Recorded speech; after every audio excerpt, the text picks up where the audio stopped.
Hey, what's up?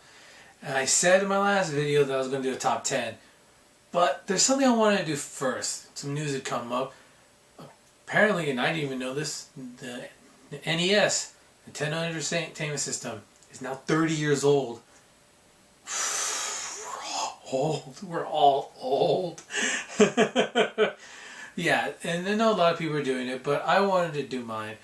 This is my little retrospective, I guess you want to call it, on the NES. Tell you some of my memories about it, what I liked about it, some of my favorite games, this and that. It's not going to be hopefully too long, just want to talk a little bit about it.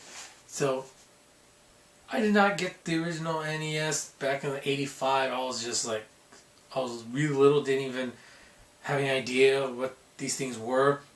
It wasn't until I got older that my parents bought my brothers and I an NES. It was the Power Pack, and it's the one that came with the couple of controllers, the zapper, and the cartridge with Duck Hunt and Super Mario Brothers.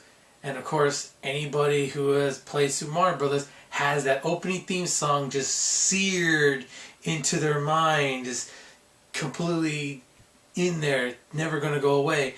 I mean, also it has to go with did, and it's almost compulsory to just finish it. And you go and then it's over. You're just, that song is in your head for the rest of the day, basically, is what I'm saying. Yeah, it's a lot of fun.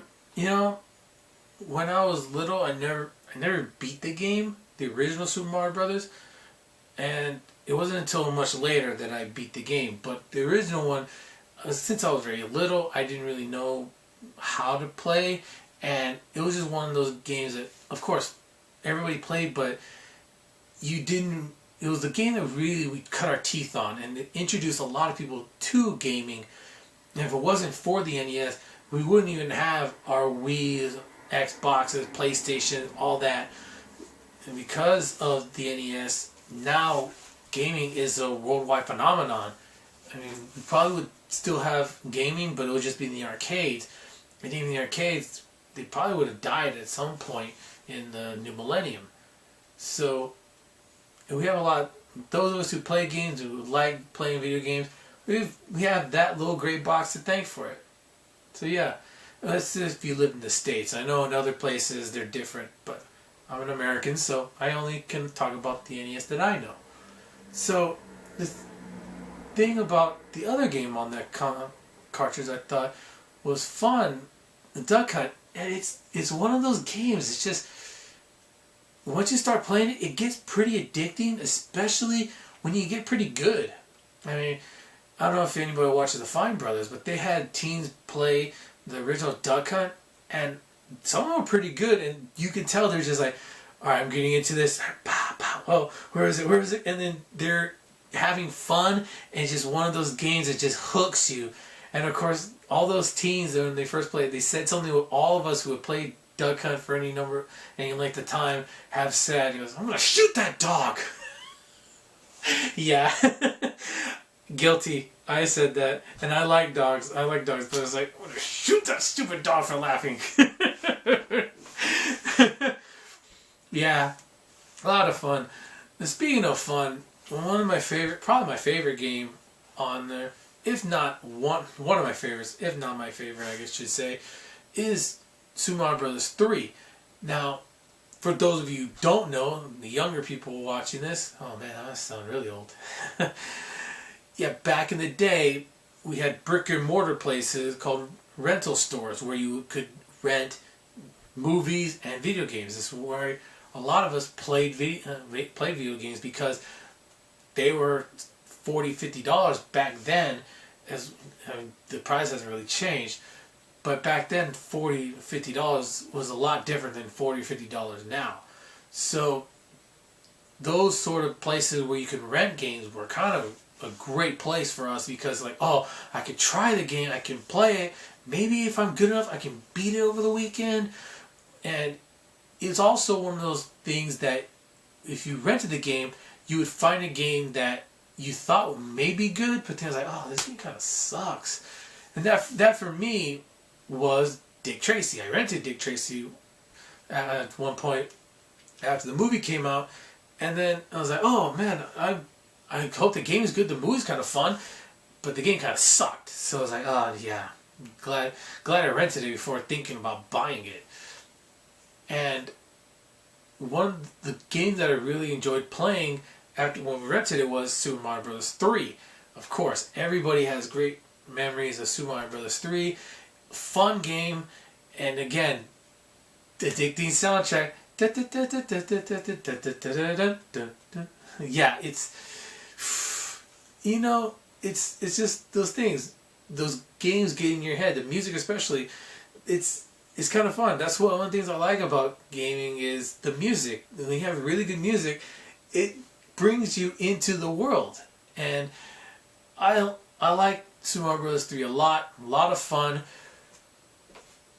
But also, I don't know if I would probably say this is my favorite game, because not only is it a lot of fun, it's one of the things that brought me and my friend together.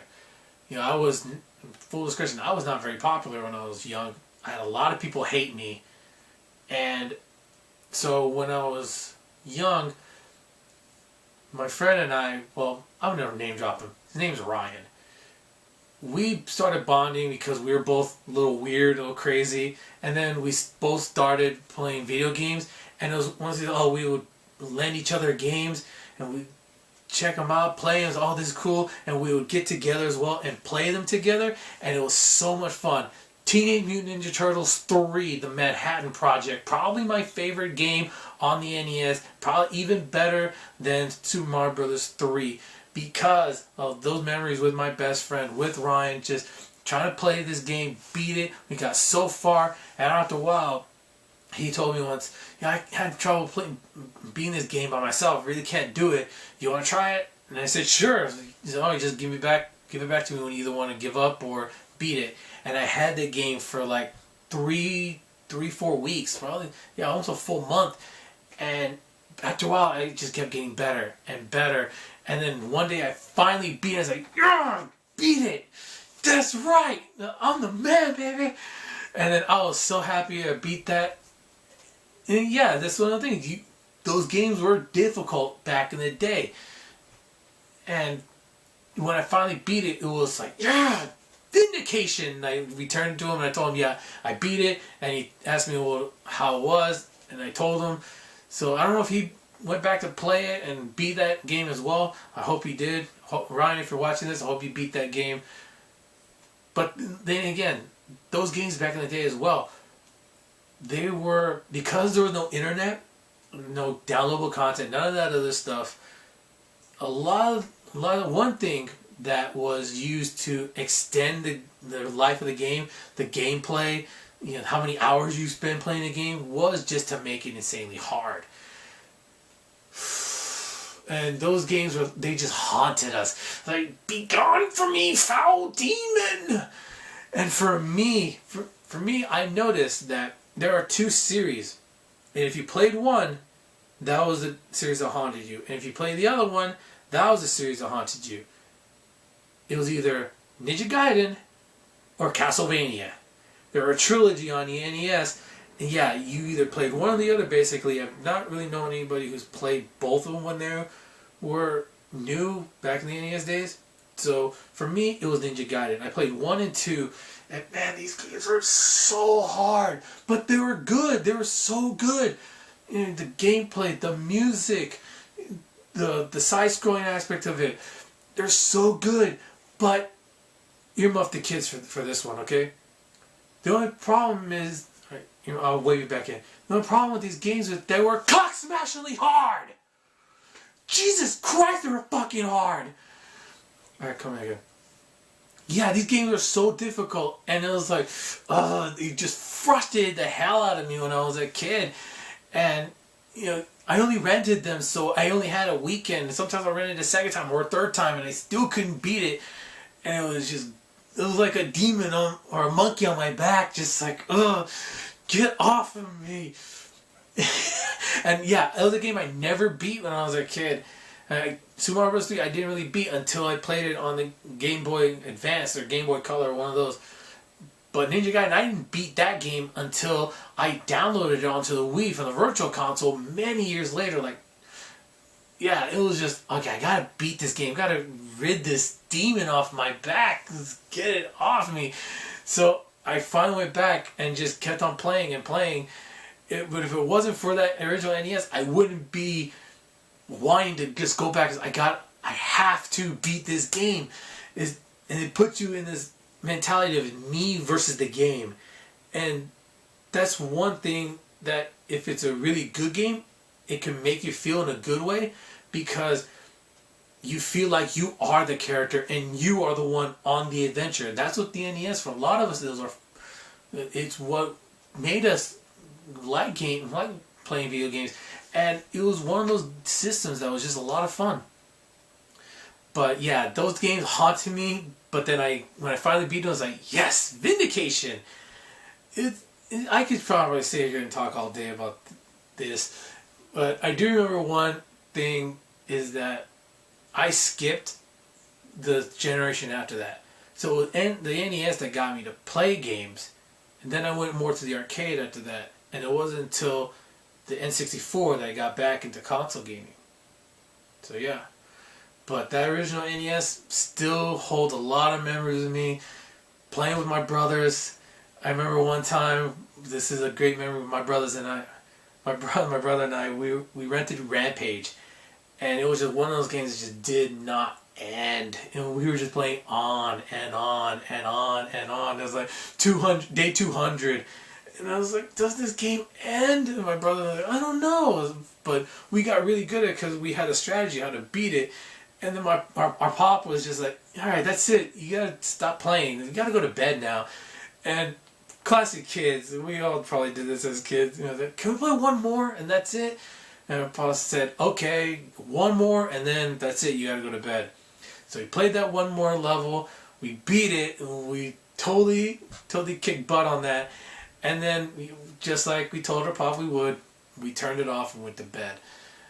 And yeah, don't really know what else to say.